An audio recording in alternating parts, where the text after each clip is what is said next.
8월이 되면 15일을 늘 상기하게 됩니다. 15일이 되면 유난히 생각나는 믿음의 선배들의 아름다운 모습이 있습니다. 일제강점기에 신사참배를 거부하기 위해서 순교의 제물이 되어지기까지 그의 피를 쏟는 것을 결코 두려워하지 않았던 고주기철 목사님의 그 아름다운 흔적이 늘 가슴을 적시곤 합니다. 공산 치하에 있을 때는 두 아들을 순교의 제물로 바쳐놓고 10대 감사를 외치며 하나님께 영광을 올려드리고 마침내 순교자가 되었던 고 손양원 목사님, 이런 귀한 믿음의 선배들 때문에 오늘날 우리가 감격스러운 믿음의 길을 이어나갈 수 있는 것 아닐까 하는 마음에 감사의 옷고름을 고쳐내게 됩니다. 우리나라에도 이러한 믿음의 선배들의 아름다운 흔적이 있었던 것처럼 공산 정권이 그 나라를 붉게 물들었을 때에 한 줄기의 소망의 빛으로 등장한 한 사람이 있었습니다. 그 나라는 루마니아이었고 그때 등장했던 순교자 리차드 범브란트라는 사람이 쓴 책이 중학교 시절 읽었던 한 글의 내용을 이어나가는 저의 가슴 속에 지금까지도 이어져 내려가고 있는 한 단편이 있습니다. 리차드 범브란트라는 분은 루마니아가 공산 정권에 의해서 많은 어려움을 당하고 있었을 때 믿음의 사람들에게 있어서의 한 줄기의 빛이었습니다. 그 사람 때문에 일어나는 사람들이 있었고 그 사람 때문에 믿음의 줄을 놓치지 않는 수많은 사람들이 있었습니다. 그분의 책을 읽어내려 가노라니 지금까지도 저의 가슴을 먹먹하게 만드는 한 사건이 있었어. 10수년 전에 여러분들에게 소개했지만 이 무더운 여름철 다시 한번 신앙의 옷깃을 여미어 내고자 하는 마음으로 이 이야기를 다시 한번 소개합니다. 믿음의 선배들로 가득했었던 그때 당시 그리스도인들은 얼마나 공산주의자들에 의해서 박해를 받았는지 모릅니다. 그럼에도 불구하고 신실한 그리스도인들은 주님을 포기하지 않았습니다. 수많은 박해와 고난에 가시받기를 해서도 그들은 우리 주님과 함께하는 그 험난한 십자가를 결코 내려놓지 않았습니다. 공산당원들은 어떻게 하면 예수쟁이들을 줄일 수 있겠나 고민하다가 40여 명에게 무지막지한 고난의 칼날을 휘두르기로 작정하였습니다. 추운 겨울 얼어붙은 호수로 40여 명을 끌고 내려갑니다. 그리고 얼어붙은 얼음 위를 40개의 구덩이로 파내려가기 시작합니다. 깊이는 사람들이 서면 딱 목에 달 수 있는 그러한 곳을 자리 잡았습니다. 그리고 그리스도인들로 하여금 벌겁게 만들더니 그 안에 들어가게 만듭니다. 그 안에 들어가면 딱 얼음이 목을 겨냥하는 깊이였습니다. 움직이면 집행관이 사정없이 내리치 상황을 미워 짐작해 보건대 그 안에서 꼼짝달싹 못하고 서 있었을 때 맹렬한 추위는 패여 있었던 그 웅덩이를 얼어붙게 만들므로써 목이 죄어 숨막혀 죽게 하고자 하는 것이 그때 당시의 공산주의자들의 만행이었던 것입니다. 반면 호수 근처에는 김이 모락모락 올라오도록 물을 덮여놓고 예수 믿기를 포기하면 언제든지 호수에서 벗어나와 물로 목욕하고 뜨끈한 목욕욕을 즐기라는 그러한 시련이 그들 앞에 놓여 있었습니다. 자, 상황은 여러분들 미루어 짐작해 볼 수 있으리라 생각합니다. 이러한 상황 앞에서 진정한 그리스도인 40명은 어떻게 되었을까? 처음 40명은 꼼짝하지 않았습니다. 서서히 죽음의 그림자가 드리워져도 그는 요동하지 않았습니다. 오히려 형벌을 집행하고 있었던 집행관이 보고 넋을 잃을 정도였습니다. 책에 보니까 깊은 한숨은 이렇게 터져나왔습니다. 어떻게 이런 일이 가능할 수 있단 말입니까? 저들의 믿는 믿음이 도대체 무엇이기에 저런 형벌에도 불구하고 흔들리지 않는다는 말입니다. 집행관은 오히려 궁금했다. 넋을 잃고 그들을 바라보고 있었던 집행관이 너무 어이가 없어 무심코 하늘을 쳐다보았다. 하늘을 쳐다보았던 그 집행관의 눈에는 이상한 광경이 펼쳐지고 있었습니다. 그것은 하늘에 이상한 광채가 나타나더니 40여 분의 천사가 면류관을 가지고 호수로 내려오고 있는 광경을 이 집행관이 보았습니다. 한쪽 손에는 몽둥이가 들려져 있었습니다.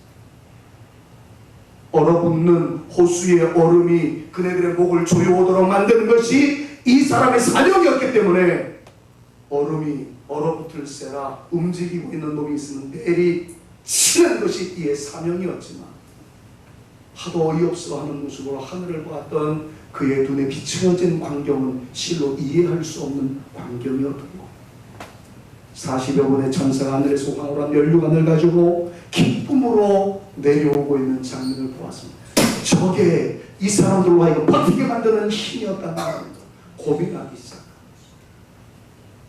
계속 바라보고 있었던 이 집행관의 눈에 또 다른 장면이 연출되기 시작했어. 40여 분의 천사가 내려오더니만 갑자기 한 분의 천사가 그 자리에 스타치오를 한 거예요. 갑자기 멈춘 거예요. 여전히 39분의 천사는 내려오고 있는데 한 분이 딱 멈춰 서더니만 가슴을 치는 모양새로 얼굴에서 하염없이 눈물을 흘리면서 다시 돌아 올라가는 모습이 연출되더라는 것입니다. 이것을 본 집행관이 거의 반사적으로 호수를 보았습니다. 그랬더니 바로 그때 추리와 공포를 이기지 못한 한 사람이 물에서 기어 나오더니만 더운 물이 있는 곳으로 가고 있었던 상황을 그가 동시에 본 거예요. 40여 분의 천사가 내려오다가 한 분이 갑자기 머뭇거리더니 근심스러운 얼굴로 다시금 돌아가고 있는 그 모습을 보면서 동시에 호수 위를 보았더니 한 사람이 웅덩이에서 나와서 예수 믿지 않겠습니다. 그리고 뜨뜻한 목욕통으로 들어가는 그 모습을 보았던 겁니다. 집행관은 예수 믿는 사람이 아니었습니다. 예수 믿는 사람이 움직이면 때리는 사람이었습니다. 사형을 집행하는 사람이었습니다. 이 광경을 목격하자마자 이 사람이 외치기 시작합니다. 천사여 머물러 계십시오. 다시 내려오십시오. 나 예수 믿지 않았지만 예수 믿는 사람을 내가 몽둥이로 때렸지만 이 시간 몽둥이를 던져 내가 저 안으로 들어가겠습니다. 자, 입고 있었던 옷을 내던져버려. 이제부터 나 예수 믿습니다. 나 그리스도입니다. 그리고 그 안으로 들어갔다는 이야기를 리차드 범브란트가 쓴 책에 기록되어 있는 것은 중학생 시절에 읽고 지금까지 저희 도전적인 메시지로 가슴에 메아리치게 만들어 버리고 말았습니다. 어떻게 이런 일이 가능할까요? 그리스도인들은 죽음이 두렵지 않았을까요? 차라리 한순간 예수 믿지 않겠다고 말하고 살 길을 마련하고 난 이후에 훗날 다시 하나님께 회개 한번 하고 하나님 잘 살게요 라고 이야기하면 되는 것 아니었을까요? 그렇게 고지식하게 믿고 개처럼 죽어야 진짜 그리스도인이라고 말할 수 있는 것일까요? 당당한 질문이 가능합니다. 목이 줄여오는 고통이 무섭지 않았을까요? 피할 수 없는 고통의 순간에서도 그들이 그 길을 걸어갈 수밖에 없었던 결정적 이유는 과연 무엇 때문이었습니까? 다른 채널에서 한번 또 다른 질문을 던져봅시다. 그 사형을 집행하던 그 사람의 이상한 행동은 또 무엇입니까? 전혀 예수를 믿지 않다가 그가 본 환상에 의해서 그렇게 달라지며 죽음의 자리로 자원하여 기쁘고 감격스럽게 뛰어드는 그 사람을 어떻게 이해할 수 있겠습니까? 유사한 윤사님이 그것만 있었던 것은 아니었죠. 몇 차례 여러분들에게 말씀을 드렸습니다마는 믿음의 순수성 이어가기 위해서 일사후퇴 때 월남하셔서 믿음의 길을 걸어가셨던 저희 아버님의 일화를 여러분들도 기억하고 계실 겁니다. 1917년 태생이니까 태어나신 지 102년이 넘어가고 있는 길목입니다. 이미 전국으로 이사 가셨지만 아버님께서 세상을 떠나시기 전 저에게 남기셨던 유언적 메시지가 지금도 제 가슴을 아리게 만듭니다. 티네이저 시절 아버님도 신사참배 현장 앞에서 많이 고민했답니다. 아버님이 상대였으니까. 믿음을 붙잡고 나가는데 신사참배의 강요 때문에 굉장히 많이 고민을 했다는 거죠. 처음에는 아버님도 신사참배에 응했답니다. 그러면서 속으로 이렇게 했다는 거죠. 일본 전환 죽어라. 일본 망해라. 그러나 형식적이나마 고개를 숙였던 것이 뭐 내 가슴이 아파서 교회 와서 눈물로 회개했다는 거예요. 그리고 난 다음에 아버님은 달라졌습니다. 계속 숨기고 있다가 마지막 세상을 떠나기 전 저에게 남기신 메시지. 주기철 목사님이 모판 위로 걸어왔던 것을 김 목사는 잘 알고 있어요. 근데 나는 김 목사가 그런 멋있는 존재가 되어지기 위해서 아버지의 숨겨있는 얘기 하나만 그러면서 하신 말씀이에요. 그때 주기철 목사님이 모판 위로 걸어갈 때 수많은 분들이 많이 따라 모판 위로 걸어갔는데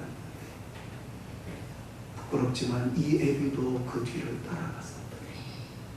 아버님이 모판 위로 걸어가면서 신앙의 절개를 지켰다는 그 이야기를 눈물로 이야기해 주면서 내가 너에게 남겨주는 것은 아무것도 없지만 고난을 불사하고 믿음의 길을 걸어가는 용기 있는 목사가 되었으면 좋겠다. 이런 유언을 남기시고 주님의 나라로 이사가시는 아버지의 모습을 통해서 저는 얼마나 많이 울었는지 모릅니다. 어떤 분은 정말 위기를 모면하기 위해서 잠깐 주님을 떠났다 돌아오는 사람이 있었죠. 어떤 사람은 죽음을 불사하고서도 그 믿음의 길을 걸어가려고 노력했던 수많은 믿음의 선배들이 있다는 사실을 깨닫습니다. 우리 믿음의 선배들, 그리고 루마니아의 예를 들었던 리차드 범브란트가 쓴 책 속에 있는 순수한 순교자들, 그네들을 통해서 우리는 분명한 한 가지 사실을 발견하게 됩니다. 그것은 죽음보다 더 강력한 신비한 힘이 있더라는 것이죠. 죽음의 공포로 오히려 이겨하는 놀라운 권세가 있다라는 사실을 우리는 깨닫게 됩니다. 사랑하는 여러분, 죽음보다 강한 힘, 죽음의 공포보다 더 능력 있게 만드는 놀라운 권세, 그 힘은 과연 무엇이며 어디에서 나오는 것일까요? 오늘 이 말씀을 이어나가기 위해서 여러분들에게 먼저 3개의 질문을 던지고 싶습니다. 이 힘이 무엇인지를 알기 전에 과연 우리는 이 실존 앞에서 어떤 형태를 취하고 있는지를 한번 먼저 반성하는 차원에서 이 질문에 한번 답을 해보십시오. 첫 번째 질문입니다. 만약 우리도 루마니아의 순교자들처럼 그런 일을 만나게 된다면 과연 나는 예수를 믿겠다고 하고 죽을 수 있을 것인가? 이 질문 앞에 여러분들은 어떤 대답을 하시겠습니까? 모판 위로 걸어가 예수 믿기를 포기한다면 집으로 돌아가도 좋다. 과연 우리는 무엇을 선택할까요? 예수 믿음은 여전히 죽음의 고통에 두려워진다 할지라도 그 정확한 곳에 있어야 되지만 예수를 포기한다면 뜨끈한 물에 목욕하고 집으로 돌아가도 좋다. 양단간의 결단을 촉구해야 하는 실존이 우리 가운데 두려워진다면 우리는 어떻게 하겠습니까? 두 번째 질문. 예수님을 믿는 이유 때문에 고난을 받거나 회사에서 퇴출을 당하게 되거나 물질적, 심리적 여러 가지 손해를 볼 수 있는 상황에 처하게 된다면 그래도 나는 예수님을 믿겠다는 주장을 하다가 손해를 감수할 수 있을까요? 이 질문 앞에 우리는 어떤 대답을 하시겠습니까? 세 번째 질문입니다. 많고 많은 어려운 일들의 횡포 속에서도 믿음을 포기하지 않고 의지하는 내 주님을 더욱 의지하리라는 고백을 과연 우리는 용감하게 할 수 있을까요? 유사한 내용의 다양한 표현을 3가지 질문에 담아 여러분들에게 말씀을 드렸습니다. 자, 이 질문에 만약에 여러분들이 어느 질문이든 하나라도 예라고 말하실 수 있다면 여러분들에게는 죽음보다 강한 능력이 있기 때문이요, 죽음보다 더 위대한 가치를 구현할 수 있는 신비한 힘이 있기 때문이라는 사실을 아셔야 합니다. 이건 인간의 감정으로 되어지는 대답이 아닙니다. 인간의 결단 가지고 되어지는 것이 아닙니다. 만약에 여러분들에게 이 질문에 대해서 아멘이라고 예라고 대답할 수 있는 용기가 있었다면 그건 여러분들에게 신비한 힘이 있기 때문에 오늘 본문 말씀은 그 신비한 힘을 야훼 츠바오트라고 표현을 하십니다. 이 표현을 우리나라 말로 번역을 하자면 하나님은 나의 힘이십니다. 하나님은 만군의 여호와이십니다 라는 말의 의미예요. 루마니아의 순교자들도 우리와 같은 인간이었고 그들도 우리와 동일한 연약한 존재였습니다. 저희 아버님도 신사참배의 횡포에 처음에는 신사참배를 했던 존재입니다. 회개했답니다. 그러나 다시 들려오는 양심의 고백과 신앙의 고백에 의해서 못판 위로 걸어가기를 다짐하며 걸어갔던 저희 유일한 자랑이기도 하십니다. 그네들이 그렇게 용기를 낼 수 있었던 것은 무엇이었을까요? 바로 여호와 츠바오트, 만군의 여호와라는 신앙 고백이었기 때문이라는 것을 깨닫게 됩니다. 자, 그렇다면 여호와 츠바오트라는 말이 무슨 뜻일까요? 사방을 둘러보아도 도움을 요청하려고 하나 도와줄 사람이 없습니다. 의지하려고 하는데 의지할 기둥이 없습니다. 비비고 싶은데 비빌 언덕이 없습니다. 아무것도 없습니다.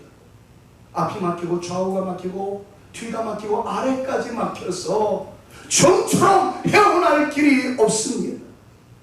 그런데 피할 길이 유독 하나밖에 없음을 발견합니다. 그것은 위에서 내려오는 하나님의 도움의 줄이었습니다. 바로 그때 아무리 둘러보아도 의지할 것 없고 도움을 요청하려 해도 도와줄 사람이 없을 때 위를 보았더니 위가 열려 있으며 위에서 하나님의 전능하신 발이 내려온다는 사실을 발견하고 신앙의 선배들을 외쳤던 이름이 야훼 츠바오트. 여호와는 만군의 여호와이십니다. 나의 힘이십니다. 이 고백을 했던 말이었어요. 츠바오트란 말은 히브리어로서 그 뜻을 조금 이야기하자면 군대라는 뜻을 가지고 있습니다. 동시에 하늘의 군대, 천사들 또는 땅에 있는 모든 것을 함축하고 있는 단어예요. 그런데 여기에 여호와라는 단어가 붙여질 때에는 그 의미가 더욱더 증폭됩니다. 이 단어가 여호와와 함께 사용될 때는 여호와는 만군의 주이시다 라는 뜻을 가지고 있습니다. 여러분 기억하십시오. 잘 들으셔야 합니다.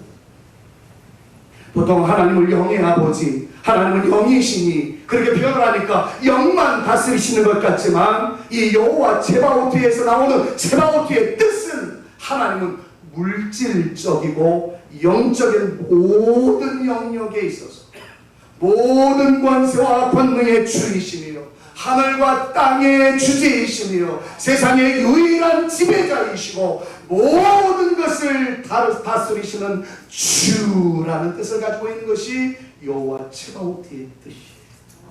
사랑하는 여러분, 제가 지금 강조했던 것이 뭔지 아세요? 하나님은 영적인 모든 영역을 다스리시는 분일 뿐만 아니라 물질을 다스리시는, 세상을 다스리시는 주이심을 믿으시기를 주님의 이름으로 축원합니다. 보통 우리는 하나님 그러면 나의 영의 아버지라고 생각하는데 물론 포함됩니다. 그러나 하늘과 땅의 모든 권세를 주님께서 부여받으셨다고 그랬어요. 이유는 하나님은 하늘과 땅의 모든 권세를 가지고 계신 분이기 때문에. 땅이라는 개념은 물질을 의미합니다. 사랑하는 여러분, 물질을 구하는 것을 저차원적 신앙이라고 생각하지 마십시오. 만물이 주에게서 나왔음을 믿으신다면 필요하다는 물질을 구하십시오. 건강을 구하십시오. 여러분들의 모든 소원을 하나님께 올리십시오. 그러나 원하는 목적이 하나님의 영광을 위하여 쓰임받기를 원하오니 나를 사용해달라고 기도하는 조건만 분명합니다. 하나님께서 물질도 부어주실 줄로 믿습니다. 왜냐하면 하나님은 츠바오트이시기 때문에 영만 다스리시는 분이 아니라 물질을 다스리시며 모든 권세를 잡고 계신 하나님께서 성도를 구하는 것을 허락하시는 아버지이기 때문임을 믿으시기를 간절히 소망합니다. 츠바오트라는 말은 구약성경에 282회가 등장을 한다고 합니다.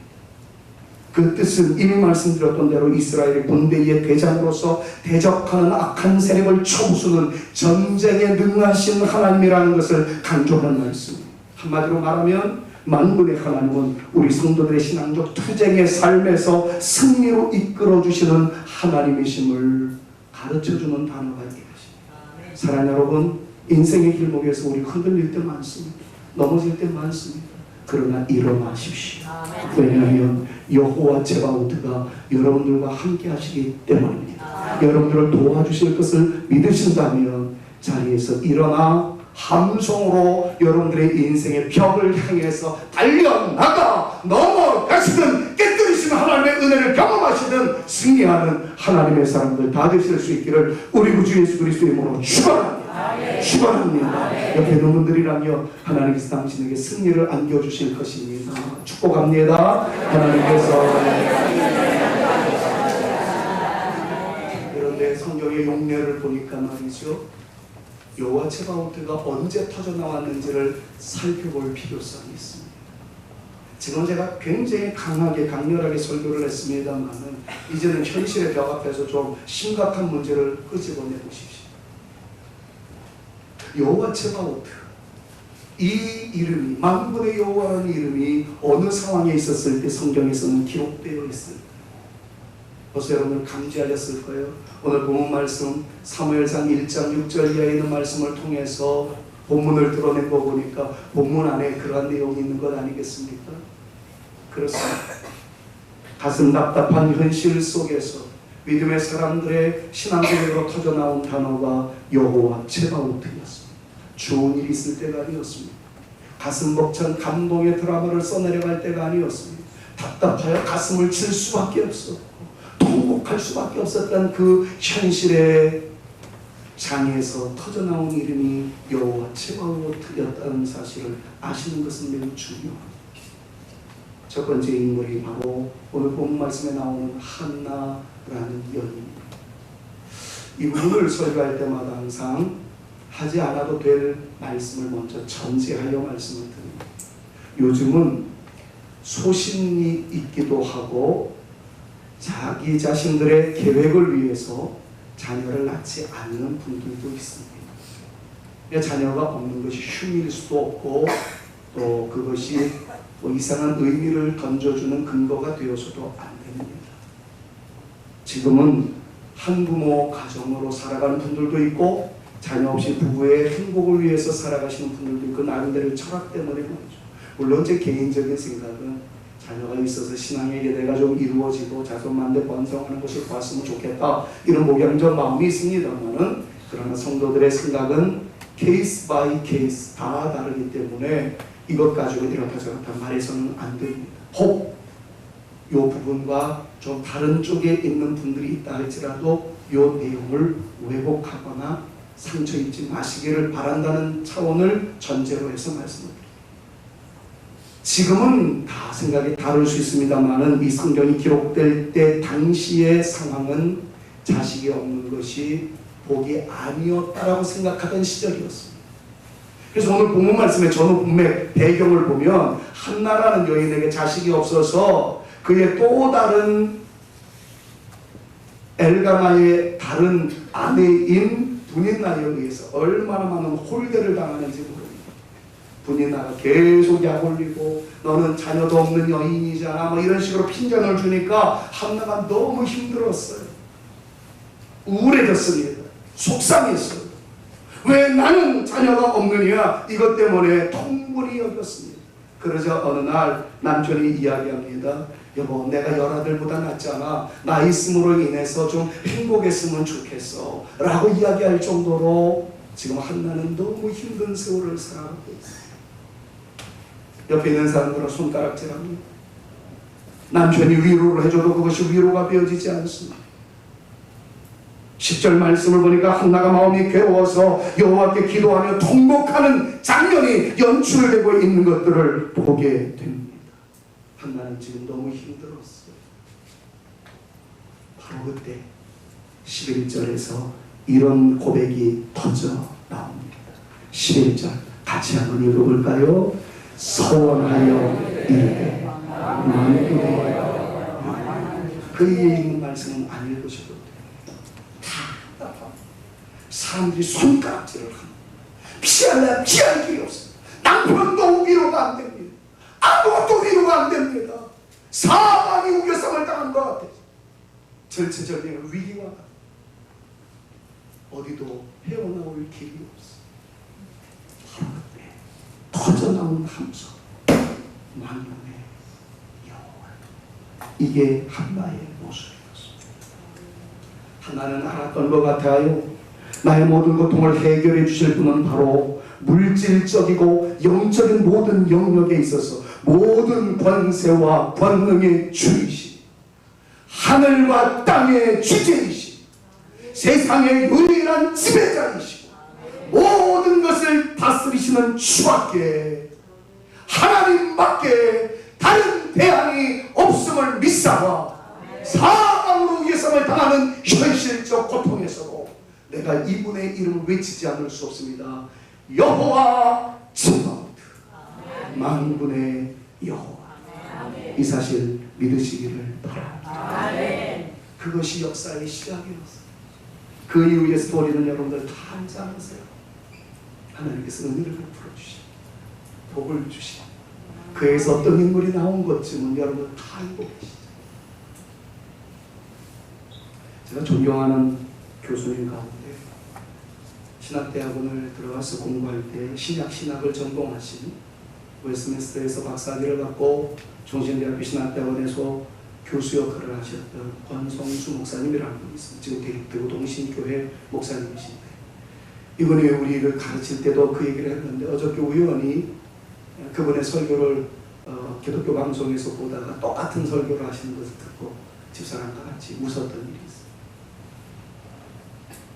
우리 유학을 하면서 외로움에 자녀가 있기를 간절히 소망했는데 주님께서 7년 동안 기도를 했는데도 응답을 안 하시더라고요.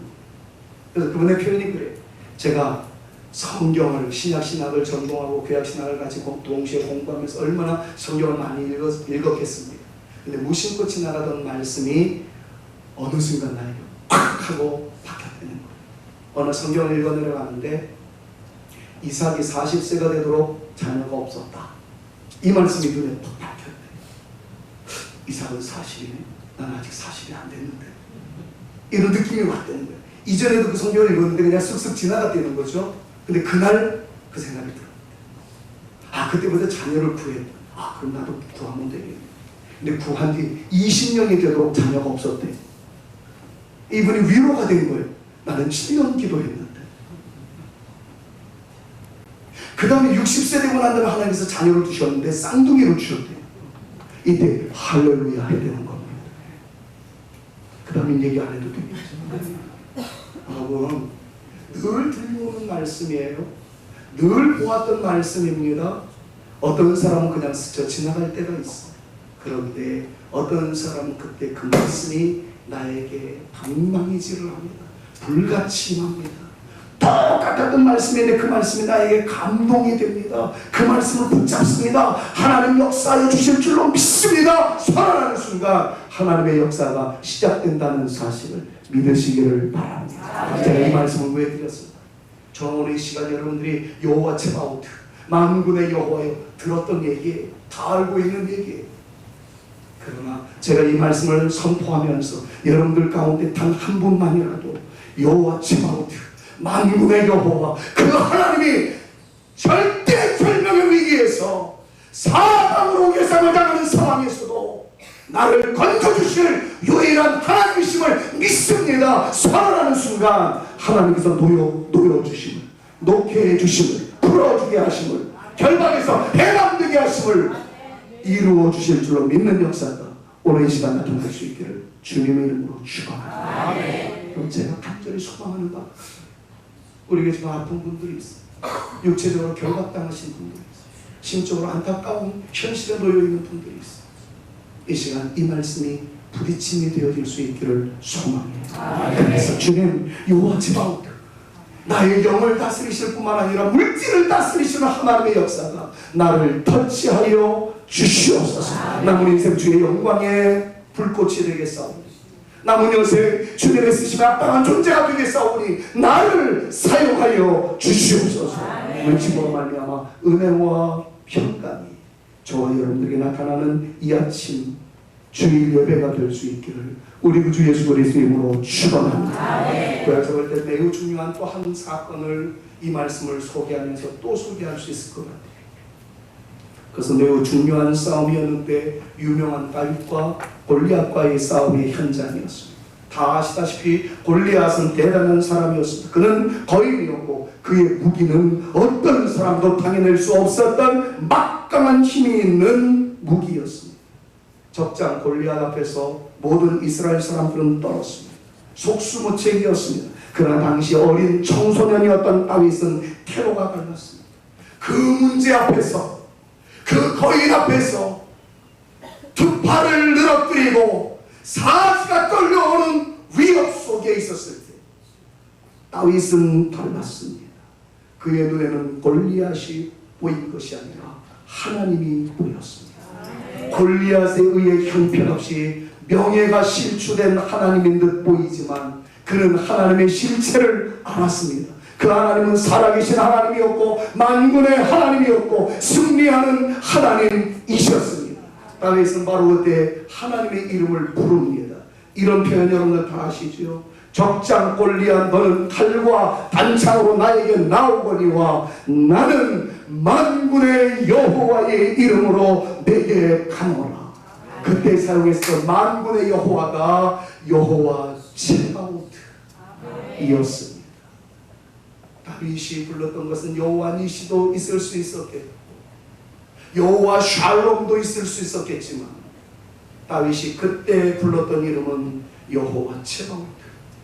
쉬운 말로 하자면 하나님이 나의 힘이십니다. 그게 고백이었습니다. 다윗 앞에 놓여진 것은 골리앗이었습니다. 사랑 여러분, 오늘도 안장로님 기도인도 하시면서 눈물 섞인 목소리로 하나님 저희 나라의 실정을 돌보아 주십시오. 그럼 이런 기도했어요.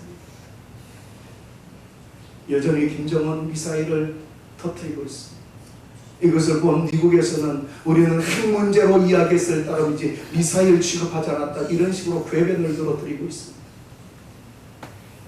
일본의 아베는 지금 우리들로 하여금 긴장하게 만드는 그러한 상황 속에 있어요.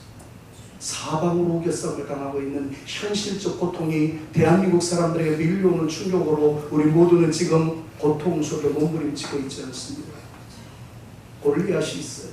사방으로 우겨싸움을 당하고 있어요. 이럴 때 우리가 무엇을 해야 할까요?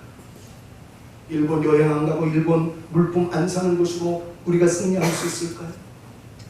우리가 어떻게 해야 될까요? 개인적인 액션도 중요하지만 바로 이때 불러야 할 이름이 있을 줄로 믿습니다. 여호와 츠바오트. 하나님이 나의 힘이십니다. 대한민국 정말 얼마나 초라해요. 선교의 목적으로 여러 가지 방법으로 해외에 많이 나갔다 왔지만 우리나라처럼 초라한 나라가 없어요. 사방으로 우겨싸움을 당했죠. 그러나 하나님께서 길 열어주시면 사방으로 우겨싸움을 당한 것이 아니라 얻어나가는 길들이 많을 줄로 믿습니다. 여러분 정말 나라와 민족을 사랑하신다면 문제 앞에서 기도하는 하나님의 성숙한 성도들로 서야 할 줄로 믿습니다. 저는 기대해요. 돌아오는 심야기도에는 1, 2, 3부 예배 나오는 모든 성도들, 심지어는 4부 예배 나오는 청년들까지 나와가지고 여기 미어 터져서 하나님께 배웠다. 우리 교회는 수천 명의 교회도 아니고 고작 수백 명이 지나지 않은 교회지만 의인 50명만 있었어도 소돔과 고모라 땅이 살아나지 않았습니다. 기도하는 용사들이 되어 주십시오. 여호와 츠바오트를 부르는 하나님의 사람들이 되어 주시기를 바랍니다. 사랑하는 여러분, 문제 앞에 두 종류의 사람이 있음을 정리해보고 말씀을 마치고 싶어요. 첫 번째 종류는 문제만 바라보며 기쁜 한숨을 토하는 사람이에요. 아이가 없다는 이유 때문에 흔들립니다. 골리앗과 같은 태산과 같은 문제가 있다는 이유 때문에 절망합니다. 희망이 사라졌다고 생각하면 낙심합니다. 근데 오늘 찬양대가 기막힌 찬양을 올려주셨어요. 짜우친 것 아니었는데 얼마나 감사한지 모르겠어요. 여호와는 나의 힘. 낙심의 현장에서 자유케 하시는 하나님의 역사가 있다는 것을 오늘 찬양대가 찬양했습니다. 기쁨으로 아멘했습니다. 그 역사가 나타날 수 있기를 바랍니다. 골리앗과 같은 태생학 문제가 있다는 이유 때문에 절망하지마. 그러나 우리 눈앞에 골리앗은 있어도 하나님을 바라봤던 다윗의 눈처럼 하나님이 떡하고 서 계심을 믿음의 눈으로 보시고 나갈 수 있는 두 번째 종류의 사람이 되어져야 합니다. 두 번째 종류의 사람, 문제를 넘어 보보다 당당하게 서 계시는 만군의 여호와를 바라보는 사람입니다. 둘 중에 하나를 선택해야 합니다. 문제를 볼 거냐, 문제 앞에 서 계시는 하나님을 볼 것이죠. 다윗에게는 골리앗이 보여지지 않았습니다. 아니, 골리앗은 있었지만 하나님을 보는 믿음 때문에 골리앗은 문제가 되지 않았습니다. 우리 모두에게 그런 은혜가 나타날 수 있기를 간절히 소망합니다. 여기 있는 분들을 향해 이렇게 한번 축복합니다. 문제 앞에 두려워하지 맙시다. 하나님께서 깨뜨리실 것입니다. 서로에게 한번 축복합니다. 문제 앞에 두려워하지 맙시다. 하나님께서 깨뜨려 주실 줄로 믿습니다. 여러분들이 이 믿음이 정말 여러분들 가운데 있다면 이 시간 잠언 18장 10절 말씀을 믿음으로 선언할 필요가 있습니다. 18장 10절 말씀은 뭐라고 말합니까? 크게 한번 읽습니다. 시작. 여호와의 이름은 견고한 방대라. 의인은 그리로 달려가서 안전함을 얻는. 할렐루야. 그래요. 어려움이 있어도 해결의 길이 있어요. 근심되는 일이 있어도 평화의 길이 있습니다. 외로움이 있어도 평안의 길이 있습니다. 순교자들, 루마니아의 순교자리든 혹은 주기철 목사님, 손양원 목사님을 비롯한 부정하기를 끊는 김 목사의 아버님까지도 하나님을 바라보았을 때 넉넉히 그 길을 걸어갈 수 있었던, 현실의 벽을 넘어서 승리할 수 있었던 하나님의 사람들이 되어졌던 것들을 기억하며 이 자리에 있는 저와 여러분 모두가 다 여호와 제바오트를 외치며 승리하는 하나님의 용사들 다 되실 수 있기를 우리 구주 예수 그리스도의 이름으로 축원합니다. 저는 그분들을 떠올려가면서 시 아닌 시를 한번 써봤어요. 그분들이 이렇게 고백하지 않았을까? 예수님을 믿는 이유 때문에 지금은 우리가 죽음에 이르게 되지만 나는 안다. 하나님의 전능하심. 나는 안다. 하늘과 땅의 주인이신 하나님께서 우리의 죽음을 이기도록 역사하시고 부활의 은총을 우리에게 주실 뿐 아니라 우리를 영광스럽게 하실 유일한 분입니다. 나는 안다.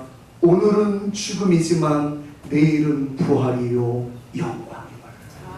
오 모든 것을 다스리시는 하늘의 주인이시여 우리를 받아 주시옵소서. 우리가 당신에게로 나아갑니다. 아멘. 그럴싸하지 않아요? 사랑하는 성도 여러분, 만군의 하나님께서 우리를 죄악과 유혹으로 이끄는 사탄의 모든 세력과 괴계를 물리쳐 주시고 우리 모두를 승리하게 하시는 만군의 여호와, 그분은 제바오트이심을 믿으시기를 바랍니다. 골리앗과 이 싸움에서 다윗으로 이기게 하시는 하나님께서 우리들도 이 세상의 모든 문화와 여러 가지 죄악적 모습에서도 이기게 해주시는 만군의 여호와, 그분은 여호와 제바오트이심을 믿으시기를 바랍니다. 한 여인의 가슴앓이를 외면치 아니하시고 그녀의 신음소리를 들으셔서 가장 절박한 문제를 해결하여 주신 그 하나님은 만물의 주인이신 여호와 제바오트이심을 믿으시기를 바랍니다. 우리의 모든 파는 목마름에서 한없는 사랑의 저주로 물로 채워주심으로 해결해 주시는 그분의 이름은 만군의 여호와 야훼 제바오트이심을 믿으시기를 바랍니다. 우리에게도 이김의 감격을 주실 것임을 믿으십시오. 그 하나님이 영원히 우리와 함께 하시는 하나님이심을 믿으시기를 우리 구주 예수 그리스도의 이름으로 축원합니다. 대가 백성과 함께와 힘이 되어주셔서 어떤 외부의 공격으로부터도 하나님께서는 우리를 늘 보호하시며 마침내 승리의 감격을 얻을 수 있도록 새 힘을 불어 넣어주시는 하나님이시니 믿으시기를 주님의 이름으로 축원합니다. 이 사실을 믿으신다면 마지막으로 바울이 고백한 이 고백을 여러분들도 함께 외치셔야 합니다. 마지막으로 외칠 내용은 디모데후서 4장 18절 여호와 츠바오트를 믿으신다면 일주일 동안 이 말씀을 계속해서 선포하십시오. 같이 한번 읽습니다. 주께서 시작. 주께서 나의 모든 악한 일에서 건져내시고 또 그의 전구에 들어가도록 구원하시니 그에게 영광이 세세무궁토록 있을지어다. 아멘. 할렐루야. 할렐루야. 주님께서 모든 악한 일에서 나를 건져주시고 주의 승리자가 되도록 천국에 들어가도록 구원하시니 내 입에서는 주를 찬양하겠습니다. 여호와 츠바오트의 이름을 선언하겠습니다. 이 고백이 바울의 고백처럼 우리 가운데 살아남아 있어서 이번 일주일 동안도 승리하는 하나님의 사람 꼭 되어질 수 있기를 다시 한번 우리 구주 예수 그리스도의 이름으로 축원합니다. 옆에 있는 분들이야 하나님께서 당신을 이길 수 있도록 힘주실 거예요. 축복합니다. 하나님께서 당신을 모든 일에서 이길 수 있도록 힘주실 겁니다. 한 번 더요. 천국의 승리자가 되어질 줄로 믿습니다. 축복합니다. 승리자가 되어질 줄로 믿습니다. 마지막 한 번 더요. 여호와 츠바오트 그는 우리의 아버지이십니다. 서로에게 축복합니다. 시작. 여호와 츠바오트 그분은 우리의 아버지이십니다. 믿으시기를 바랍니다. 하나님은 우리의 힘이셨어요.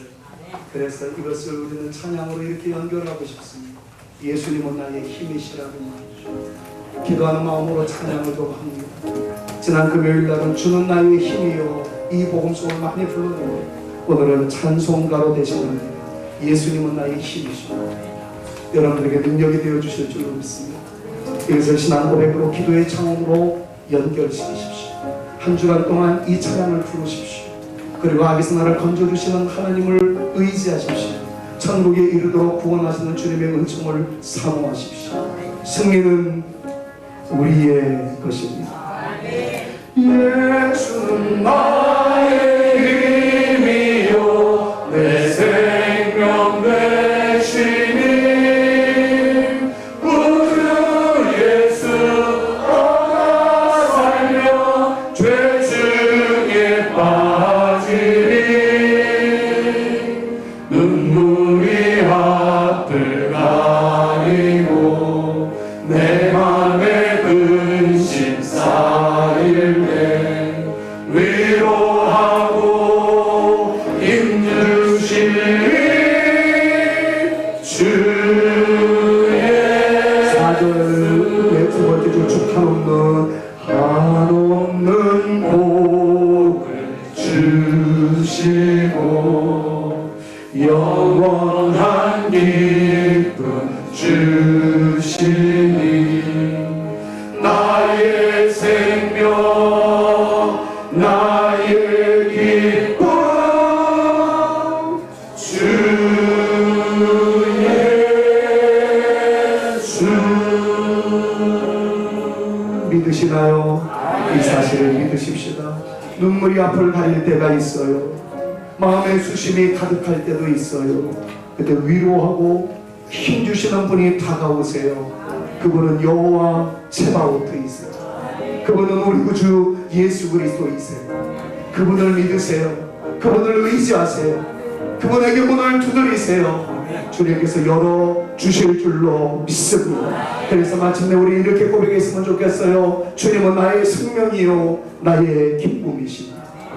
방금 전에 올렸던 찬양을 생각하면서 눈물이 앞을 가리고 내 맘에 근심이 쌓일 때 위로하고 힘주실 이 야훼 츠바오트 우리 주님이심을 내가 믿습니다. 결국에는 한없는 복을 주셔서 영원한 기쁨을 허락하여 주시매 나의 생명 나의 기쁨은 주님이십니다. 고백하는 내 인생 되기를 원하오니 나를 사로잡아 주시옵소서.